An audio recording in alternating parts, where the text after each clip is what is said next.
안녕하세요. 비가 굉장히 많이 내려서 생각하는 것도 조금 게을러지고 고민 같은 거 하기가 조금 게을러지는 시점에 또 귀한 시간을 허락을 해주셔서 정말 감사드립니다. 저는 아까 말씀해 주신 대로 의화대 국어문학 전공 한국현대시를 전공한 안상원이라고 합니다. 학부학번은 공공학번이고요. 이데이트에서 사실 활동을 많이 한 편은 아니었는데 이제 또 좋은 선배님들께서 그 액트 편집부 활동을 할 수 있도록 인도를 해주셔서 계속해서 선배님들과 만날 수 있게 됐습니다. 그리고 지금은 이제 2009년에 박사 수료를 하고 논문을 준비를 하고 있습니다. 사실은 2010년 작년 6월에도 같은 주제로 문학과 신앙이라는 주제로 강연을 준비를 했었습니다. 근데 이번에 이제 같은 또 기회를 허락을 해주셨더라고요. 그래서 작년보다 조금은 더 발전을 해서 와야 되는데 고민을 한참 하다가 그 1년간의 화두 끝에 조금 나온 이야기를 사회적 상상력이라는 이제 관점으로 이야기를 해보도록 하겠습니다. 사실 그동안 발표를 해주셨던 강연의 선생님들을 생각을 해보다가 저를 보면 이제 액트 동기들이 넌 거기 왜 갔니? 이제 그렇게 얘기를 하세요. 그래서 저도 참 제가 이질적인데 아마도 이제 후학들이 얼마나 발전을 하고 있는가 것들을 점검하시려는 작업이 아닌가 생각을 합니다. 그래서 조금 더 책임을 가지고 발표를 하도록 하겠습니다. 특히 이제 문학과 신앙이라는 주제는 조금 너무 크기 때문에 그 안에서 뭐라 그럴까 좀 추상적인 얘기가 나오기가 쉽습니다. 그래서 그 부분을 최대한 피해가기 위해서 노력을 하기는 했는데요. 아마 좀 허술한 점이 많을 텐데 지적해 주시면 또 저 역시 발전시키도록 하겠습니다. 이제 논지 과정은 다음과 같습니다. 이제 문학 안에서 어떻게 그 기독교가 받아들여지고 있는가, 그리고 재림교회 안에서 문학의 위치는 어떤가, 그리고 최근에 이야기되고 있는 어떤 사회적인 이슈를 문학 안에서 담아내는 것이 액트, 사회봉사를 기치로 삼고 있는 액트와 또 신앙인으로서의 우리가 어떻게 바라볼 수 있는 지점들이 있을까. 그리고 마지막으로 이제 이것이 제가 요즘 내리게 되는 이제 고민 지점인데요. 학생들하고 함께 이제 문학 공부를 하면서 나누게 된 지점인데요. 문학 그리고 문학 텍스트를 어떻게 우리가 읽는 방법을 비평적으로 훈련을 할 수 있을 것인가, 그 지점이 제가 내린 문학 연구자로서 재림교회 안에서 공부를 할 수 있는 방법이 아닌가 생각을 합니다. 보도록 하겠습니다. 초기 이제 문학 활동은 이제 요즘에야 문학과 신앙하면 이렇게 거리가 멀지? 그런 생각을 하겠지만 그 이전에는 상당히 문학과 그리고 종교는 아주 밀접한 관계를 맺고 있었습니다. 서양 문학의 근원에 기독교가 있었고요. 동양 문학에서는 무가적인 것들, 그리고 불교, 도교, 민간신앙 같은 것들이 많았습니다. 그래서 우리나라 문학 안에서도 구비문학 같은 경우에는 당금액이나 바리대기, 그리고 마고할미, 칠성 이런 것들을 통해서 이제 어떤 연희들을 보여주고 있었고요. 그래서 전승자나 연희자가 어떤 기원을 드리는 행동을 문학으로 이제 활용을 하곤 했습니다. 그러나 이제 근대 자본주의와 이제 근대 개념이 들어오면서부터 어떤 개인이라는 것에 관심을 기울이기 시작을 하고 문학은 개인의 어떤 순수한 창작이다라고 하는 관점들이 이제 더 드러나기 시작을 합니다. 그래서 종교 문학이 주류에서 조금씩 비껴나기 시작을 하죠. 특별히 한국에 들어와서는 기독교로 조금 이제 들어오게 되면 더 굴절되는 모습을 보이게 됩니다. 왜냐하면 일본을 통해서 이제 기독교가 들어오기 때문에 이 기독교가 굉장히 미묘한 위치를 갖게 됩니다. 미국과 만날 수 있는, 그래서 부국 강병을 이룰 수 있는 통로로서 기독교를 받아들이는 동시에 그것이 또 일본을 통해서 들어왔기 때문에 그 기독교를 받아들이는 지식인 계층들이 굉장히 분열을 겪는 경우가 많이 있습니다.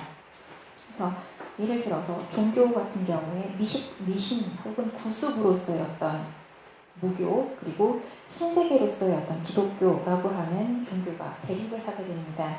그래서 무녀도라든지 무정 같은 것이 단순한 종교 차원만이 아니라 서구 문명과 등가를 이루고 있다는 것을 알 수가 있습니다. 그럼에도 불구하고 30년대 후반으로 지나가면서부터 이제 뭐라고 할까요? 기독교가 더 이상 어떤 부국강병을 이루고 나라를 독립시킬 수 있는 대상이 될 수 없다는 것을 알게 되기 시작을 합니다. 이제 더보다 정치적인 것은 이제 경제적인 과정들은 더 잘 아실 테니까 제가 말씀을 드리지 않겠지만 40년대로 들어오면서부터 어떤 억압정책, 한국식민화 정책, 그리고 지식인들, 유학 갔던 지식인들이 남성 지식인들이 더 이상 직장을 얻을 수 없고 가장으로서 살 수 없게 되면서 지식인 문패들이 생겨나기 시작을 하죠. 그리고 그때부터 오는 것은 구원자의 모티프가 아니라 기독교가 어떤 희생양, 여러분들께서 잘 아시는 윤동주 시인이 십자가 앞에 목을 들이고 피를 흘리겠습니다 라고 이야기하는 시점도 그때쯤이 됩니다. 그래서 구원자에서부터 희생자로 바뀌는 모습을 볼 수가 있게 됩니다. 그리고 그 이후에도 계속 희생양 모티프 그리고 이런 구원자 모티프는 반복이 됩니다. 이청준의 당신들의 천국이나 김성환의 바비도, 박완서의 나의 가장 나종지미인 것 등등 이런 작품들은 절대자 하나님께 자기의 고통을 맡기고 어떤 수행해지려고 하는 욕망을 보여줄 뿐만 아니라 어떤 시대적인 고통과 그리고 사회의 무질서에 대한 어떤 속죄 같은 것들을 보여주고 있습니다. 하지만 이것은 어디까지나 기독교가 일부 모티프로 쓰이는 것을 보여줄 뿐입니다. 실제로 아예 종교를 다 수용해서 다루는 시인은 굳이 꼽는다면 김남조 시인이나 이혜인 수녀 같은 그런 시인들이겠죠. 하지만 그 안에서 주류 문학으로는 대접을 받지 못하고 있습니다. 시를 한 편 조금 이런 분위기가 어울리지 않지만 시 한 편을 소개를 드리도록 하겠습니다. 2급 시각장애 아버지 이온혁 씨가 1급 정신지체장애 아들 이기덕군의 허리를 끈으로 동여매고 걷는다. 넘어질 때는 무거운 머리부터 넘어지곤 하는 아들을 너펄너펄 걷게 하는 건 등 뒤에서 아버지가 붙잡고 걷는 끈이다. 새벽 우유 배달하는 아버지는 새벽이라서 어둡고 지하방에 누워있는 아들을 씻기고 먹이는 아버지는 지하라서 어둡지만 담벼락 밑 낮은 페랭이는 알고 있다.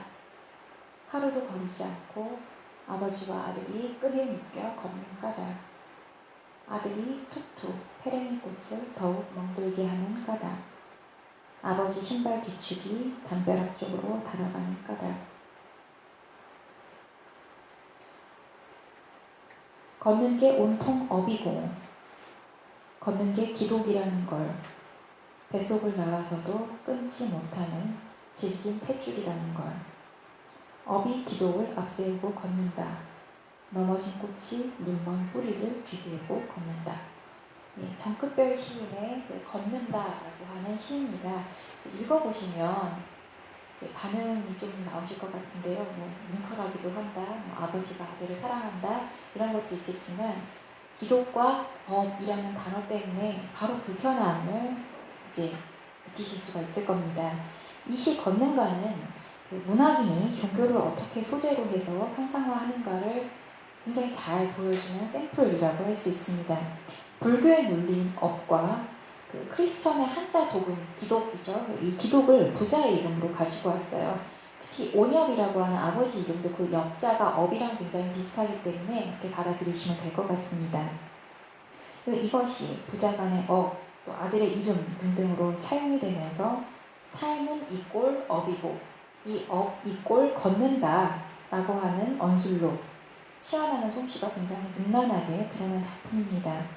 특히 한국 사회에서 불교와 기독교처럼 굉장히 불편한 이 두 종교를 부자관계, 탯줄 이렇게 묶어버림으로써 종교의 대립각을 삶의 여정, 이건 사는 과정이고 부자관계다 라고 얘기하면 아주 자연스럽게 좋게 말하면 엮어내는 것이고 나쁘게 말하면 처리를 하는 거죠. 이렇게 하는 모습들이 그 안에서 일어날 수 있는 온갖 복잡한 것들을 덮어버리는 그런 샘플로 보여드릴 수가 있습니다.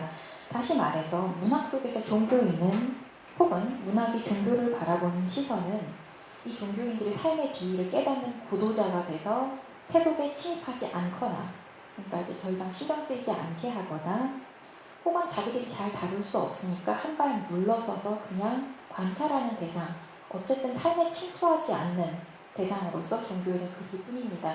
하지만 종교가 삶과 완전히 분리된 것은 아닌데도 말이죠. 예, 그런 고민들, 이런 고민들이 재림교회 안에서는 또 어떻게 문학하는 사람들이 분열이 되고 있는가 한번 보도록 하겠습니다.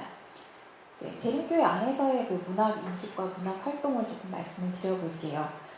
주로 우리의 어떤 생활 강령과 윤리 같은 것들을 이제 성서 다음으로 많이 기대고 관심을 기울이는 것이 엘렌 G 화이트 여사의 글입니다. 여기 보면 굉장히 가슴이 서늘한 이야기들이 많이 있는데요. 이 지금 참고한 이 원문들은 삼육대학교 예언의 신 연구원에서 문학이라는 키워드로 검색을 해서 나온 결과 중에 일부를 추출한 것입니다. 보시면 꾸며낸 이야기, 이것은 심각한 문제점이 있다. 그래서 이런 연재소설들, 당대의 이제 신문, 출판이나 잡지가 굉장히 나오기 시작을 하면서 그 잡지의 일정한 부수를 이제 얻기 위해서는 뭐가 필요하냐면 이제 자극적인 연재소설들을 아주 중요한 부분에서 딱딱 끊어서 계속해서 읽게 만드는 것이 필요하게 됩니다. 그래서 그때도 그런 것이 굉장히 문제가 됐었던 것 같아요. 그래서 정기간의물이나 신문들을 보는 것이 마음을 번뇌케 하고 있다라고 하는 비판을 가하고 있습니다. 그래서 이런 재미를 붙인 사람들을 주시해 보니까 이들은 진리를 듣지 않고 또 어른이 되면서 신앙과 실제적인 경건성을 결핍하게 된다라고 하는 이제 비판을 하고 계십니다. 그리고 또 자극적인 독서는 불안, 공상 이런 것들을 만들고 경박하고 자극적인 이야기들을 읽으면서 실제 생활의 의무에 부적당하게 된다. 그리고 이들은 신앙적인 이야기보다는 굉장히 저속한 욕망들을 갖게 된다라고 하는 지적을 받게 됩니다. 그래서 계속 보면 이제 이런 이야기들이 많이 나옵니다. 그래서 독서에 방종하는 것은 실제로 약물 중독과 다를 바가 없다라고 하는 것이 화인 여사의 결론이라고 할 수가 있습니다. 그래서 조금 더 이제 문학에 대해서 지적한 것들을 좀 살펴보면요. 이렇게 거짓말로 가득 차 있는 책 혹은 소설이나 경박하고 흥분을 일으키는 야당이다. 천박하고 흥분적인 서적이다. 등등으로 이제 비판하는 것들을 볼 수가 있습니다. 이런 이제 우호적인 시선이 전혀 배제된 이 평가를 자세히 보시면 문학은 이제 거짓된 이야기이고 병적인 상상을 일으키는 허탄한 이야기입니다. 이유로는 이제 내용 자체가 부도덕하다. 그리고 두 번째로는 그 결과 주의 말씀을 숙고할 수 있는 시간을 뺏는다라고 하는 크게 두 가지 이유를 꼽을 수가 있습니다. 신앙의 생활에 아주 밀접하게 연관을 두기 때문에 더 그럴 수도 있지만 교육의 차원으로 넘어가면서 이 어조가 더 격렬해집니다. 이 추출한 그 책의 목록을 보시면 아시겠지만 부모와 학생에게 보내는 권면에서 제일 길게 제일 많은 이야기로 격렬하게 부정하는 것을 아실 수가 있습니다. 교육에서 더 이제 격렬하게 이런 것들이 드러나는 거죠. 하지만 화인 여사의 그런 이야기들을 거꾸로 생각을 해보면 당대에 이제 아이 리처즈라고 해서 이제 상상력에 대해서 이야기한 학자는 문학은 잘 짜인 거짓말이다. 있을 법한 이야기를 허구화한 글이다. 독자를 자극해서 마음속에 새로운 심상을 불러일으킨다 라고 하는 정의를 읽을 수가 있습니다. 같은 사실을 정반대로, 그러니까 어느 화인 여사가 굉장히 부정적으로 얘기를 했다면 이 이제 문학과는 긍정적으로 그 상상력이라든지 새로운 세계를 만들어내는 작업을 얘기를 한 거죠. 그럼에도 불구하고 이제 이런 어조 앞에서 문학 연구자들의 태도는 두 가지로 갈리게 됩니다. 일단 문학과 신앙은 분리해서 생각해야 한다라고 얘기를 하거나 아니면 당대와 지금의 문학은 다르다. 그리고 화인 여사 글과 지금은 너무 거리가 있다라고 얘기를 하는 건데요. 그럼에도 불구하고 이 논리들은 화인 여사의 글에서 우리가 어떻게 문학을 바라보고 지금 어떻게 받아들여야 하는가에 대한 적절한 답변을 줄 수는 없습니다. 다행히 이제 97년 이후에 재림교회 안에서도 문학을 읽고 문학 창작을 하는 활동이 시작되기 시작을 합니다. 보시면 이렇게 재림문인협회의 활동이 있는데요. 이 문학과 자유실이라든지 뭐 오솔길 이런 자료들을 잘 보시면 기존의 문학 이론들을 어떻게 창작에 흡수할 것인가를 굉장히 진지하게 논의하고 있고, 또 그것을 실제 창작에 접목시켜서 합평을 하는 그 내용들을 볼 수가 있습니다. 그래서 화이트의 어떤 단절적인 논리를 좀 벗어나서 창작 과정을 유연하게 지원하고 있고, 문학이 갖고 있는 어떤 역기능 같은 것들을 순기능화하려고 하는 노력을 초반에 굉장히 열심히 해주신 곳이 재림문인협회입니다. 다만 이제 아쉬운 점은 그 장르가 편중이 돼 있어요. 주로 이제 딱 보시면 아시겠죠? 시 아니면 이제 수필 장르로 가 있습니다. 산문, 그러니까 소설보다는 시나 수필로 굉장히 많이 이제 되어 있는데, 그것이 1인칭의 자기 고백, 이 신앙 고백하고 굉장히 잘 맞물릴 수 있기 때문입니다. 그리고 이제 연세가 있으신 이제 어른들께서 많이 계시기 때문에 그런 점이 젊은 세대와 소통하기 어렵다는 아쉬움을 남고 있죠. 그래서 또 다른 활동을 하나 보여드릴게요. 예, 교회 내 문화사역단체들이 이제 문학 텍스트들을 만들기 시작을 합니다. 이 사진 혹시 보신 적 있으세요? 이거 어딘지 혹시 아시나요? 2011년 초에 아마 4월, 5월 이때쯤이었을 건데요. 한국산립중학교, 중고등학교 졸업생들을 중심으로 구성한 술람리라고 하는 단체에서 제가 알기로는 다윗과 요나단의 이야기를 영으로 뿌려서 한 작품인데요. 실제 작품을 쓰고 그 작품에 필요한 배우들을 삽입을 하고 음악을 만들고 또 조명을 하고 연출을 하는 모든 것이 다 그 사람들의 손으로 이루어지는 작업들을 볼 수가 있습니다. 그래서 이들은 직접 문학 텍스트를 생산하고요. 그리고 2차 생산 활동에도 힘쓰기 시작을 합니다. 그래서 이런 자료들이 지방으로 그리고 또 해외로 계속해서 전파돼서 나가고 있다는 점은 굉장히 긍정적인 문학 활동이라고 할 수가 있습니다. 그러나 조금 아쉬운 점은 이 활동에 들어가는 노력과 힘은 굉장히 많이 들어가요.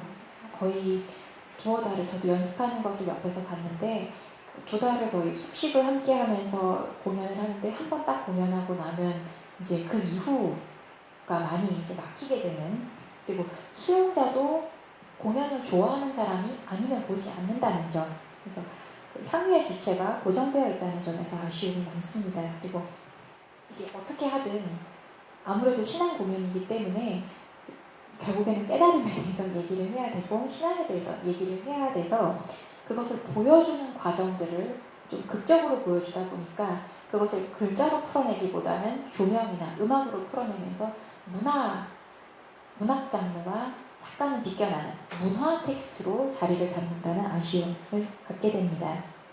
그러면 이 시점에서 사회적인 이야기로 우리가 잠깐 넘어가도록 하겠습니다. 왜냐하면 성경 안에서의 문학이 아니라 성경 바깥에서의 문학도 함께 우리가 생각해 보아야 되기 때문입니다. 재림문인협회가 굉장히 안정적으로 제도를 만들어줬고 또 문학사역단체는 굉장히 도전적인 활동을 하고 있습니다.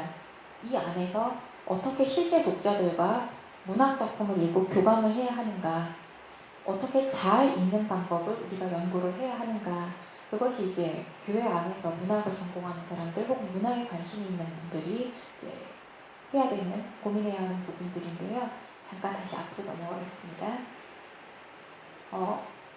하나는 영화고요, 하나는 다큐멘터리인데요. 혹시 옆에 영화 표지 보셨나요? 제가 너무 옛날 거를 들고 온 것 같은데 2009년에 개봉했던 반지의 제왕을 만들었던 피터 잭슨과 닐 블롬캠프 감독이 만든 디스트릭트 9이라고 하는 영화입니다. 그리고 옆에는 박찬욱 감독이 6개의 시선에서 만든 믿거나 말거나 챈드라의 경우라고 하는 다큐멘터리 영화의 일부입니다. 이 영화나 드라마에 대한 설명은 잠깐 이따가 해드리겠습니다. 최근 시점에서 철학과 문학이 이제 흔히 생각하실 때 문학을 제가 공부한다고 하고 시를 공부한다고 하면 오는 반응이 뭐냐면 너 어떻게 먹고 살라고 하니? 사회를 그렇게 몰라서 되겠니? 라고 하는 질문입니다. 사실 문학이 전혀 사회에 대해서 모르거나 전혀 사회를 생각하지 않는 직종은 아니거든요. 그리고 최근에 들어와서 더 많은 사회와 더 많은 어떤 문제들에 대해서 접근하고 있다는 것을 이제 얘기를 드리려고 합니다. 타인 그리고 타자라고 하는 존재가 이제 그것인데요. 이 논의가 이제 20세기 후반에 들어오면서 정치 철학이라고 하는 논리에 의해서 제기되기 시작을 합니다. 굉장히 철학적인 얘기를 제가 길게 저도 잘 모를 뿐더러 길게 하는 것은 재미있지 않기 때문에 간단하게 얘기를 드리자면 우리 안에서 우리를 불편하게 하는 사람들, 물론 그게 나쁜 사람들이 아니라 그 사람이 잘나지 못했고 문제가 있어서 나를 불편하게 만들 때 그가 정말 나쁜 것인가? 라는 질문을 던지는 것입니다. 그래서 우리를 불편하게 만드는 존재가 실상 우리의 이웃이다. 그리고 그들을 더 이상한 사람들로 만들고 치부하는 것이 우리들이다 라고 하는 논리를 보여주는 것이 정치철학의 논리입니다. 이 옆에 보시면 아시겠지만 디스트릭트 9 같은 경우는 외계인 영화예요. 흔히 여러분들께서 외계인 영화 하면 그 계보가 쭉 있으실 겁니다. 에일리언, 그렇죠? 또 뭐가 있을까요? 예, 스타워즈. 눈이 조금 이제 밝아지셨어요. 제가 너무 주책까지 들었는데. 네, 스타워즈가 있었고요. 또 인베이더 이런 작품들이 있었을 것 같아요. 그래서 외계 생물체가 내 몸에 들어와서 나를 이상하게 지배하는 우리가 그런 괴물들, 에일리언도 어떻게 보면 이방인이거든요. 타자들입니다. 여기서는 그걸 어떻게 바꾸냐면요. 외계인들이 불시착을 합니다. 근데 자기네 나라 별로 돌아가야 되는데 연료가 모자라서 그 연료 개발하는 3년 정도만 있게 해달라고 지구 남아프리카 공화국하고 얘기를 해요. 그래서 오케이 좋다. 그러면 너희는 디스트릭트 9 구역에 있어라. 그렇게 이제 합의를 봅니다. 하지만 이 외계인들이 갖고 있는 무기는 외계인이 아니면 쓸 수 없는 무기였는데 이 무기가 너무너무 탈이 났어요. 그래서 이 사람들이 강제적으로 외계인 지도층들이 이제 많이 죽어버리고 나서 하급한 외계인들만 남으니까 그들을 디스트릭트 10 구역으로 강제 이주를 시키면서 그 물건들을 뺏기 시작을 합니다. 그 와중에 한 그런 작업을 했던 사람이 감염이 돼요. 외계인 그 바이러스에 감염이 되면서 손 한쪽만 외계인이 되기 시작을 합니다. 영화는 여기에서 굉장히 생각할 점을 많이 얘기를 해줍니다. 그 이주를 책임졌던 책임자였음에도 불구하고 이 사람이 외계인이 되는 순간 그 지도층들이 어떤 대접을 하기 시작을 하냐면 얘는 무기 쓸 수 있는 애로 취급을 해야겠다라고 하면서 완전히 외계인 취급을 하기를 시작을 해요. 그래서 자기의 태도가 완전히 이제 대우가 바뀌는 것을 알게 되죠. 나중에 이 주인공은 외계인과 친구가 되어서 외계인들을 잘 떠나보내주고 숨어서 다시 그가 돌아올 때까지를 기다리게 됩니다. 영화 설명을 길게 하려는 건 아니었는데요. 이 디스트릭트 9은 여러분들께서 잘 아시는 남아프리카 공화국의 인종차별 정책을 다시 환유한 영화라는 것을 아마 찾아보시면 아실 겁니다. 디스트릭트 6, 그래서 6구역에서 유색 인종들을 분리해서 6라고 하는 이 6번째 구역에만 살게 했거든요. 나중에는 순혈 백인들만 남기겠다라고 얘기를 하면서 다 거기를 밀어버리기 시작을 해요. 그래서 남아프리카 공화국이 이제 국제사회에 굉장히 비난을 많이 받았는데 이 6을 거꾸로 숫자 9로 만들어버리면서 이 영화를 이제 만들었습니다. 하지만 그게 단순히 남아프리카 공화국을 비꼬기 위해서 그런 것만은 아닙니다. 현재 우리는 굉장히 많은 사실 국가가 가지고 있는 권력 중에 이런 권력이 있죠. 여기 있지 말고 너 저기로 가라 라고 하는 이동권, 이동에 대한 명령 이런 것들이 이제 국가가 제공할 수 있는 굉장히 큰 폭력 중에 하나인데 짧게는 그러한 이동에서부터 조금 더 크게는 국제 난민들을 취급하는 방식까지 우리가 여러 가지를 생각해 볼 수 있는 개념들을 보여주고 있죠. 그리고 옆에는 이제 한 여성인데요. 그 네팔에 있는 노동자, 찬드라라고 하는 노동자예요. 근데 이분이 한국에 와서 노동자로 일을 하다가 아마 말씀드린 적이 있을 것 같은데 노동을 하다가 음식점에서 밥을 사 먹고 돈을 내는 과정에서 얼굴은 한국 사람이랑 굉장히 비슷한데 한국말을 못해요. 네팔 사람이라. 그래서 말을 더듬더듬 하다 보니까 이 음식점 주인이 생명병자로 착각을 하고 경찰서에 신고를 했는데 문제는 그 와중에 아무런 신원을 확인해 주는 것이 없어서 이 챈드라 씨가 정신병원에 6년간 아무런 이제 보상도 받지 못하고 감옥에 갇혀있게 됩니다. 정신병원에 갇혀있게 되죠. 나중에서야 이제 이 사건이 알려지고 나서 그 박찬욱 감독이 네팔로 직접 가서 챈드라 씨의 이제 내용을 들으면서 그녀가 어떤 취급을 받았는가, 우리가 어떻게 그녀를 괴물로 만들었는가에 대한 이야기를 하기 시작을 합니다.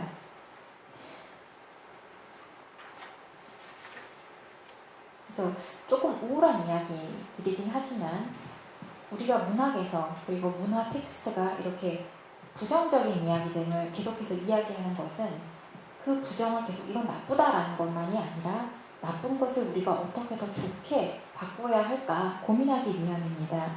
그래서 그것을 바로 바꿔야 된다라고 대놓고 이야기하기보다 문학은 이런 이야기가 있다라고 하면서 던져주고 있죠. 그래서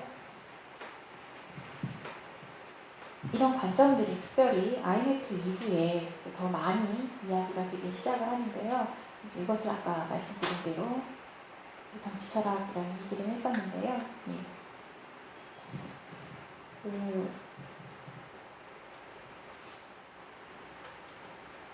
한 평론가가 2000년대 이제 소설들을 두고 이런 얘기를 했습니다. 너희는 사회에 대한 관심이 없다. 완전히 무중력이다. 그런 얘기를 했었는데 거기에 대한 비판을 하면서 사람들이 이야기를 합니다.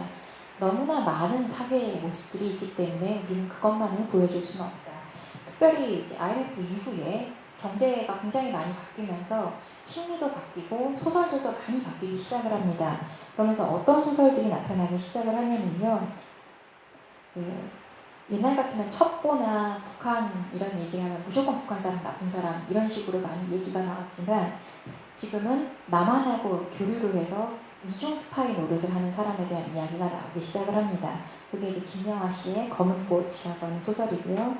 그리고 미국의 이제 사탕수수 농장에 열심히 가서 일을 하게 되는 그 우리 조상들의 세대에 대한 이야기를 하는데 그것을 국가 간의 거래로 국민들이 활용이 되고 있었다라고 얘기를 하는 이제 빛의 제국이라든지 혹은 탈북자에 대한 이야기를 하기 시작을 합니다. 그래서 강영숙 씨의 리나 그런 작품들도 나오고요.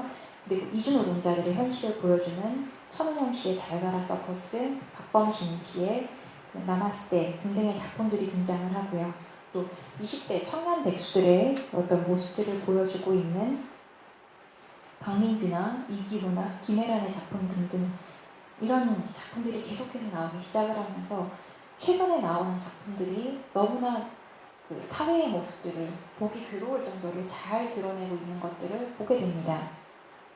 그러면서 철학 역시 굉장히 도전적인 이야기를 하기 시작을 하는데요. 타인이 나에게 어떤 말을 걸고 나에게 도움을 요청할 경우에 내가 위험해질지라도 응답해야 한다라고 하는 굉장히 도발적인 이야기를 하는 철학자들도 등장을 하고요. 그리고 그런 이야기를 하는 아까 말씀드린 찬드라라든지 괴물 같은 존재들이 나에게 왔을 때 그들을 거의 신처럼 그들의 명령에 물론 그걸 진짜 신이라고 말할 수는 없겠지만 그들의 명령을 받아들이고 그들을 나로 받아들이게 하는 것을 거의 신의 명령처럼 받아들여야 한다라고까지 이야기하는 철학자들도 있습니다. 철학이 이제는 그리고 문학도 상당히 윤리적인 그리고 종교적인 차원까지도 오고 있다라는 점. 그래서 우리가 이미 성서에서 내 이웃을 내 몸과 같이 사랑하라고 얘기하고 있고 과부나 과부나 나그네나 고아 등등을 어떻게 그들을 굶게 하지 말고 유랑하게 하지 말라고 했던 성서의 말씀을 아는 우리는 이제 어떻게 그들을 받아들여야 할 것인가 등등을 질문할 수 있는 시점이 다가왔다고 하겠습니다. 그래서 사회적 상상력을 조금 번박하게나마 저의 논리 안에서 이야기를 한다면 우리 사회 안에 존재하는 수많은 낯선 이들에게 귀를 기울일 것 그리고 그들의 삶과 나의 삶이 분리된 것이 아니다라고 하는 것을 받아들이는 것 이렇게 얘기하면 굉장히 너무 얘기가 큰데요. 정확하게 얘기를 한번 해보겠습니다. 액트교회에서도 그러시겠지만 저는 예문교회 쪽 맞은편에 있는 예문교회에 출석을 하는데요.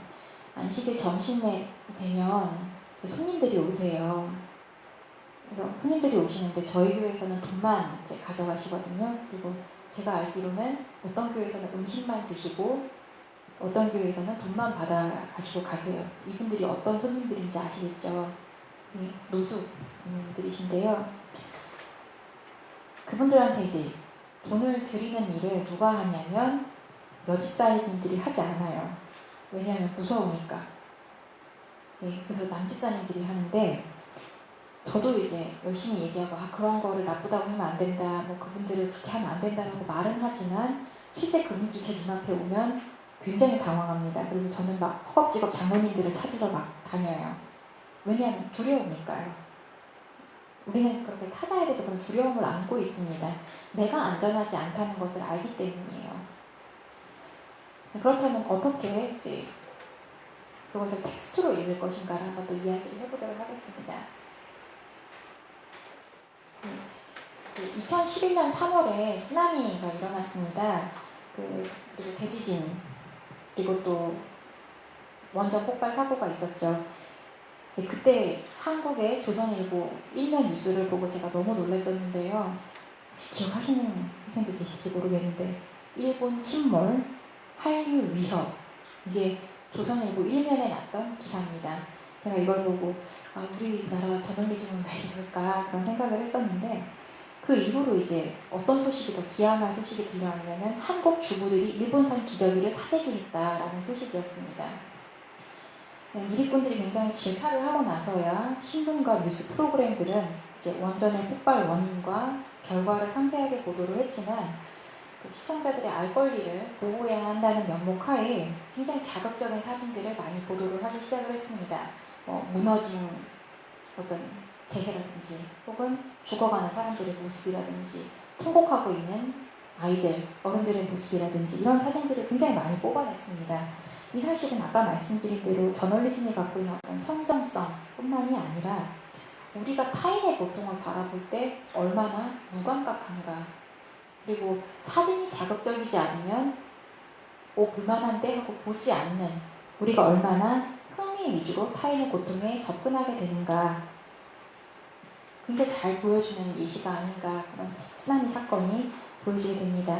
이걸 조금 더 가까이서 접근을 해보면요. 한국 안에서 일어난 문제에도 우리는 타인의 문제를 그냥 그것은 오롯이 타인의 것으로만 받아들이고 그걸 아예 생각하는 것 자체에 피로를 느끼는 경우가 많습니다.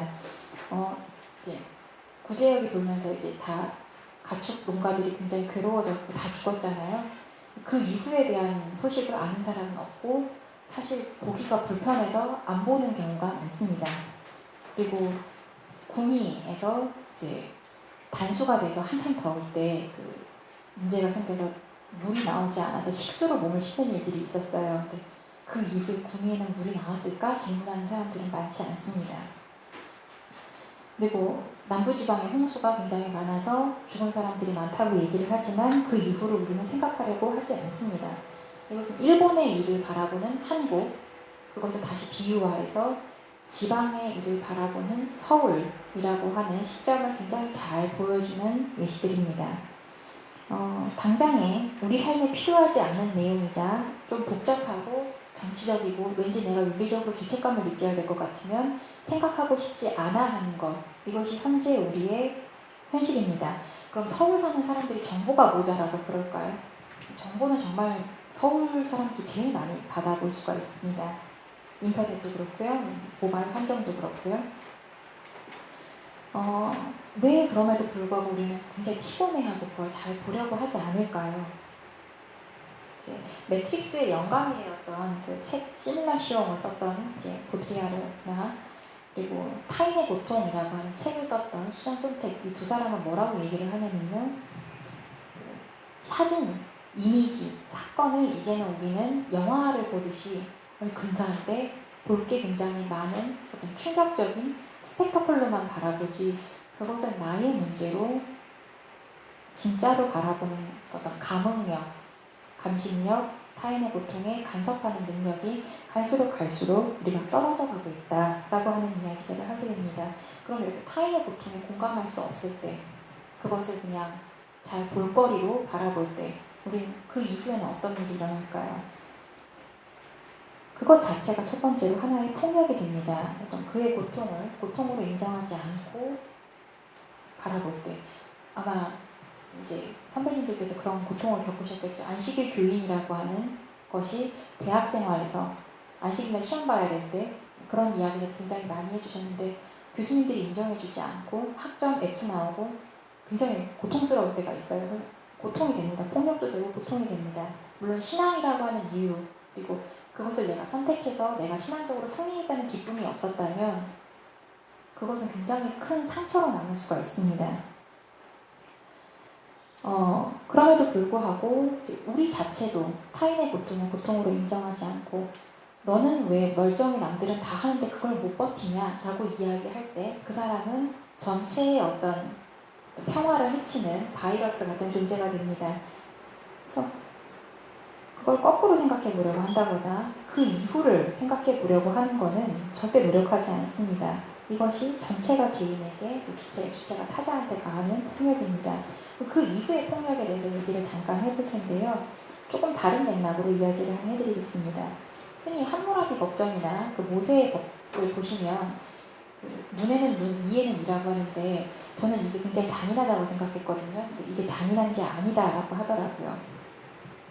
제가 최근에서야 그 이유를 알게 됐는데 누가 여러분에게, 누가 저에게 굉장히 큰 폭력을 가했습니다. 제가 원하지 않았고 제가 의도하지 않았던 실수임에도 불구하고 그 사람이 저한테 폭력을 가했어요. 그래서 제가 눈이 한쪽이 상했습니다. 만약에 가정을 해보겠습니다. 그럼 제가 복수할 수 있는 기회가 있다고 할 때 저는 어떻게 할까요? 그 사람 눈 한쪽만 어떻게 할까요? 저의 정신적 피해 보상까지 더해서 아마 신앙인이 아니었다면 저의 성격에 저는 눈 두 쪽 다 이제 다치게 하지 않았을까 그런 생각을 해보는데요. 그럼에도 불구하고 딱 그만큼만 할 것을 성서와 그리고 함무라비 법전 같은 것에서는 얘기를 합니다. 이것은 기본적으로 사회 안에서 한 개인의 분노를 인정을 하되 불필요하거나 감정적인 복수가 정의롭지 못하다라고 하는 것이 기본 전제로 있고요. 그리고 개인의 복수 대신에 사회가 그것을 대신해 주겠다. 사회가 정의롭게 그것을 대신해 주겠다라고 하는 기본 전제가 깔려 있습니다. 그래서 그것을 듣는다는 것은 감정적인 나의 복수를 하는 것이 나에게도 불이할 뿐만 아니라 사회가 그것을 정의롭게 해줄 것이라는 어떤 신뢰가 깔려 있다는 거죠. 그런데 2010년부터 시작해서 지금까지 문화 코드에서 나오는 그 키워드를 보면 굉장히 많은 게 뭐냐면 복수 키워드입니다. 법의 절차를 거치지 않고 직접 복수에 나서기 시작을 합니다. 그리고 이런 복수의 계보도 굉장히 화려합니다. 그래서 박찬욱 감독의 복수 시리즈 아실 거예요. 복수는 나의 것, 친절한 금절씨, 올드보이, 그리고 이정범의 어떤 아저씨. 물론 그 대학생들은 원빈이라고 하는 캐릭터가 나오면서 거기 너무 열광을 하고 그 폭력이 굉장히 미학적으로 처리가 되기는 했지만 문제가 굉장히 많고요. 그다음 굉장히 섬뜩한 김기덕의 영화라든가 김기덕의 후예를 자처하는 그 장철수 씨의 감독의 김봉남 살인사건의 전말, 김지훈 감독의 악마를 보았다 등등은 그 복수가 한국 사회에서 어떠한 의미를 갖는가를 굉장히 잘 보여주는 샘플들입니다. 왜 복수할까? 할리우드 영화 같은 경우에서는 복수하고 사회로 잘 편입돼요. 이 복수한 사람들이. 근데 한국 영화에서는 복수하고 복수한 사람도 같이 자멸하는 길을 택합니다. 자기도 괴물이 되거나 자기도 죽어요. 왜 그럴까요? 그리고 왜 그것들에 그렇게 멸광을 할까요? 그것은 이제 억울함에 대해서 받은 폭력에 대해서 신원할 수 있는 대상이 존재하지 않는다는 것. 그러니까 국가기관이 존재하긴 하지만 그것이 뭐라 그럴까요? 더 이상은 정의롭지 않다고 생각하는 경우가 많기 때문입니다. 그리고 나의 폭력에 대해서, 내가 받은 폭력에 대해서 내 주변인들 역시 나에게 정의롭지 않았다라고 하는 심리적인 어떤 발화 등등을 볼 수가 있습니다. 이와 굉장히 유사한 것이 인터넷에서 일어나는 마녀사냥입니다. 사실 누가 잘못했으면 그건 법에서 맡겨야 되는데 이미 마녀사냥에서는 인터넷에서는 그 사람 다 죽었어요. 말 안에서는. 왜 그럴까요? 나라가 하기 전에 내가 먼저 그것을 처벌하고 싶다라고 하는 욕망이 굉장히 강하기 때문입니다. 그것이 사회 안에서의 어떤 부도덕이나 비윤리성이 강하면 강할수록 그러한 증상은 더 크게 나타나고 있습니다. 이러한 사회적 상상력 앞에서 이제 우리가 왜 문학을 읽어야 하는가를 다시금 질문하게 됩니다. 그 문학을 읽는다는 것은 글자만이 아니라 그 주변을 둘러싼 어떤 맥락, 텍스트들을 읽어야 되기 때문입니다. 그래서 문학을 연구하는 사람들한테 필요한 것은 문해력, 글자를 읽을 수 있는 리터러시만이 아니라 문화적인 감식력까지 필요하다는 것입니다. 그래서 어떤 단순한 글자로만 이루어진 작품이 아니라 우리 주변에 이야기되고 있는 단문들, 그리고 어떤 영화나 드라마나 여러 가지 뉴스, 그런 것들도 다 같이 읽어낼 수 있는 어떠한 것으로 바뀌게 됩니다. 흔히 이제 요즘 많이 이야기되고 있는 이제 그런 키워드들을 많이 아실 겁니다. 뭐 경쟁 혹은 뭐 서바이벌, 이런 것들이 우리 사회와는 어떠한 맥락을 갖고 있는가를 우리는 물론 문화적인 어떤 문학적인 비평을 거치지 않고서도 바로바로 말하는 것이 있을 겁니다. 하지만 이런 감식력은 아는 것을 우리가 안다라고만 이야기하는 것이 아니라 이것이 왜 문제이다, 이것이 어떻게 바뀌어야 한다를 이야기해 줄 수 있게 만드는 교육이고 힘입니다. 그래서 이야기의 세계에 초대된다는 것은 우리가 경험하지 못했던 삶의 방식에 맞닥뜨리게 된다는 것을 의미합니다. 제가 성경을 읽었을 때 굉장히 감동했던 부분 중에 입에서 입으로 말씀을 전해서 그것들을 배우고 익히게 했다는 그 구절들을 만나면서였습니다. 전혀 몰랐던 조상들에게서 함께 하셨던 하나님을 구전으로 이야기를 통해서 경험하고 그것을 자신의 삶으로 받아들이게 되는 과정, 그리고 또 요즘 광고가 스토리텔링 방식으로 활용이 되는 것, 온라인 게임 같은 것들이 시연자의 참여를 통해서 자기 어떤 이야기, 경험 창출을 하는 것은, 몰두하게 되는 것은 이야기를 통해서 공감하고 어떤 이해하는 힘을 알고 있기 때문입니다. 이 시는 제가 주로 왜 시를 읽는가 혹은 왜 문학을 하는가 질문할 때 많이 가지고 오는 작품입니다. 잠깐 보도록 하겠습니다. 그는 아내의 유품을 정리하며 그녀의 전 재산을 자식들에게 나눠줬다. 72년의 부피는 보잘것없었다. 그의 딸은 그 돈을 가지고 있다가 1,000원짜리로 바꿔 2장씩 적었다. 늘 지갑에 따로 넣어 다니다가 어머니를 떠오르게 하는 사람들에게 주거나 슬쩍 놓고 사라졌다. 어느 때에는 뇌묶음이 슬그머니 낡은 배낭 속으로 들어가기도 했다.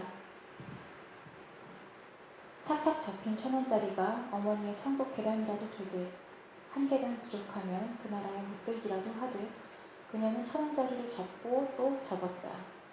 못 듣는 사람, 눈먼 사람, 팔 없는 사람, 다리 없는 사람, 기어가는 사람, 껌을 들이미는 사람, 예의 없고 무례해 보이는 사람, 어머니를 떠오르게 하는 사람은 생판 달랐다. 죽은 어머니는 그렇지 않았지만.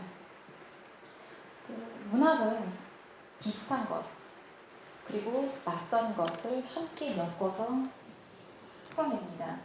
낯선 것에서 자기를 발견하고, 전혀 몰랐던 사람에게서 어머니를 발견하고, 실제 어머니는 그렇지 않았지만요. 그리고 자기 안에서 나도 몰랐던 나의 낯선 모습들을 바라보게 되는 것. 그것이 이제 문학이 이야기를 통해서 계속 확인하려고 하는 작업입니다. 그래서 낯선 이들에게서 어머니를 발견하는 어떤 화자처럼 나에게서 남을 보고 남에게서 나를 보는 작업, 이것이 문학의 훈련이고 또 비평이 가지고 있어야 할 필요성이라고 할 수가 있습니다. 이제 문학에 관심을 두고 문학 연구자로서의 어떤 신앙이 바라보아야 할 것은 읽기를 통해서 우리가 어떻게 좀 더 이해를 하고 타인을 이해하고 확장시킬 수 있는가입니다. 그래서 공감만이 아니라 아주 이질적이고 낯선 것들을 바라보고 그것들을 어떻게 우리 지평을 넓힐 수 있는가를 확인하는 작업들이 우리에게 필요한 것입니다. 그래서 조금 더 좋은 방식의 문화를 찾아내고 그것을 함께 협력하는 것, 그리고 누군가를 소외시키고 누군가를 타자화시키고 누군가를 속이지 않는 그런 형태의 문화적인 것들에 대해서 그것이 정말로 옳지 않다라는 것들을 알려줄 수 있는 것, 그것이 이제 우리가 해야 할 감식력을 기르는 작업이 아닐까 생각을 합니다. 그래서 이 작업, 여기까지 오는 그 과정이 제가 작년부터 올해까지 이르는 고민의 과정이었습니다. 그래서 혼자 열심히 떠들었지만 보시고 조금 더 조언을 주시거나 함께 고민하실 게 있으시면 말씀해 주시면 감사하겠습니다.